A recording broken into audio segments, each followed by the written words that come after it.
యేసు క్రీస్తు నామములో అందరికీ హృదయపూర్వక వందనాలు. దేవుని బిడ్డలారా, దేవుడు మిమ్మల్ని దీవించి ఆశీర్వదించును గాక, బలపరచును గాక. ఈరోజు శుక్రవారం, మరి ఈ ఉపవాస దినములో మనం నడిపించిన ప్రేమను బట్టి, దయను బట్టి యేసయ్యకు కృతజ్ఞతలు తెలియజేద్దాం.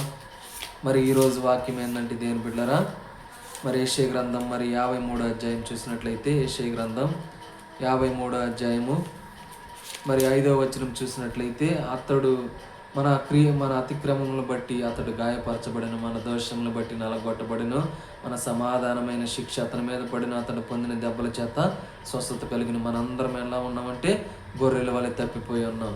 మరి మనం అందరం కూడా తమకిష్టమైన త్రోవకు వెళ్ళి ఉన్నాం. మరి గొర్రె వలె తప్పిపోయి ఉంటే, మరి మన అతిక్రమములను బట్టి, మన పాపములను బట్టి ఆయన యేసు ప్రభువు గాయపరచబడ్డాడు. దేవుని బిడ్డలారా, మరి తప్పిపోకుండా మరి దావీదు ఒప్పుకున్నారు. ఇదిగో ఒప్పుకుందాం ప్రభా, లైవ్లో ఎంతమంది అయితే ఉన్నారో తండ్రి, నేను లైవ్లో ఉన్న బిడ్డలు ఒప్పుకుంటున్నాను తండ్రి. ఒప్పుకోండి దేవుని బిడ్డలారా, ఒప్పుకుంటున్నాం ప్రభా, మమ్మల్ని క్షమించి నీ రక్తంలో కడిగి పరిశుద్ధపరచము. మీరు పొందిన దెబ్బల చేత మాకు స్వస్థత కలగచేయమని ఆశీర్వదించమని, పనుల్లో దీవించండి, ఆశీర్వదించండి. కన్నీటితో విత్తి వారు విస్తారమైన సమృద్ధి పంట కోశుదురుగాక. దేవుడు మిమ్మల్ని దీవించనుగా, ఆశీర్వదించనుగా. నీ పనుల్లో, నీ బిజినెస్లో, నీ సేవలో నువ్వు ఫలించే చెట్టు వలె ఉందువుగాక, ఆశీర్వాదం కలిగి ఉందువుగాక. కన్నీటితో విత్తువారు విస్తారమైన పంట కోయబోతున్నారు.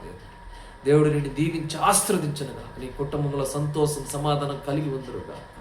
నీ కుటుంబంలో అనారోగ్యంతో, అప్పులతోటి ఉన్న అప్పులు పెడుతున్న దెయ్యపు శక్తులన్నిటి ఏసునామలు వెళ్ళిపోమని ఆజ్ఞాపిస్తున్నా.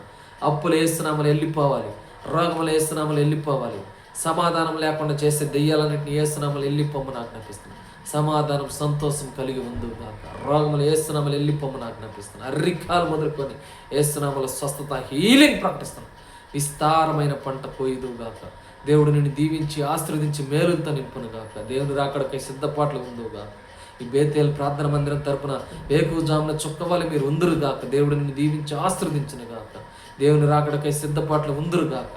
దేవుడు మిమ్మల్ని మేలుతో నింపనుగాక. దేవుని కృపతో నింపబడదురుగాక. దేవుని ఆశీర్వాదంతో నింపబడదురుగాక. పాపం, శాపం, అతిక్రమం తొలగిపోవనుగా. దేవుడు నిన్ను సమృద్ధిగా ఆశీర్వదించునుగాక. అందరికీ హృదయపూర్వక వందనాలండి. God bless you. మరి ఈరోజు వాక్యం ఏంటంటే, మరి ఆయన పొందిన దెబ్బల చేత నీకు స్వస్థత కలుగునుగా. మరి కన్నీటితో వీస్తువారు విస్తారమైన పంట పోయిపోతున్నారు. అందరికీ హృదయపూర్వక వందనాలండి. God bless you. దేవుడు నిన్ను క్షమించి ఆశీర్వదించునుగా. అందరికీ హృదయపూర్వక వందనాలు. God bless you.